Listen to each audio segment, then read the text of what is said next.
두 번째 국빈 방문지 카타르에 도착한 윤석열 대통령은 곧바로 국제원예 박람회장을 방문했습니다. 한국 기업이 참여한 부스에서는 사막에 필요한 스마트 농업 기술을 선보이고 있었습니다. 이처럼 카타르 일정도 경제가 초점입니다.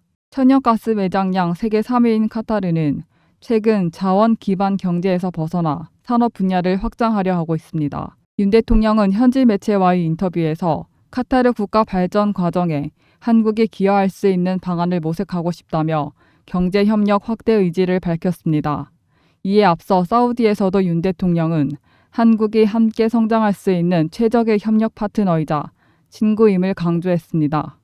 양국 간 공동 성명이 43년 만에 채택됐는데 협력 분야 다변화와 중동 문제에 대한 인도주의적 원칙, 한반도 문제까지 미래지향적 관계를 위한 내용이 포함됐습니다. 대통령실은 예정에 없이 빈살만 왕세자가 윤 대통령을 찾아와 환담을 나누고 왕세자가 직접 운전하는 차량에 윤 대통령이 동승했다며 친밀함을 과시하기도 했습니다. 윤 대통령은 이번 방문으로 카타르와의 관계를 새로운 단계로 도약시키고 싶다고 말했습니다.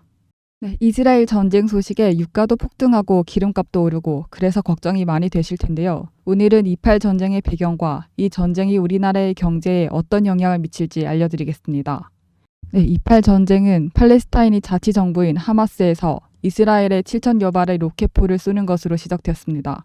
언론에서는 이스라엘이 하마스의 공격을 알지 못했기에 기습 공격을 당했다고 하는데 이스라엘은 7,000명가량의 직원에 관련 예산만 3조 원이 들어가는 모사드라는 이름의 대외 정보기관을 갖고 지고 있는 나라입니다.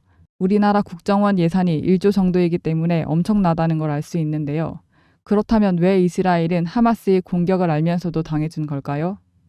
기존 유대인들은 세계 여기저기 흩어져 살다가 1984년에 팔레스타인 땅에 모여서 이스라엘을 건설했습니다. 이러니 사이가 좋을 수가 없는 실정이었습니다. 여기 이 이스라엘 가운데 가자 지구라는 곳이 있는데요.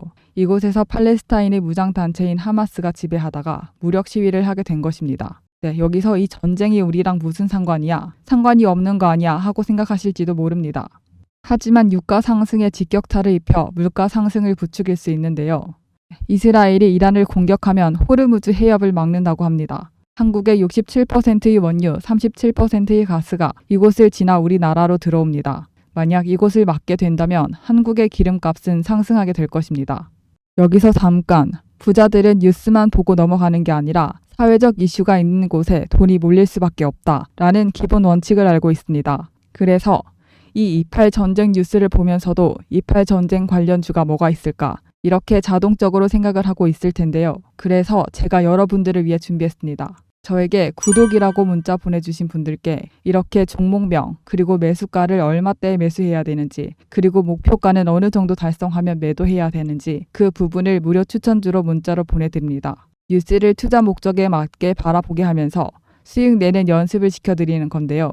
28 전쟁의 추이가 우리나라 원유 가격과 금값에 영향을 미치는 판국이므로 앞으로 뉴스들의 촉각을 다퉈야 하는 상황입니다. 10월 전쟁 관련주는 이만큼 올랐습니다. 하지만 전쟁 관련주만 사면 모두 돈을 번다?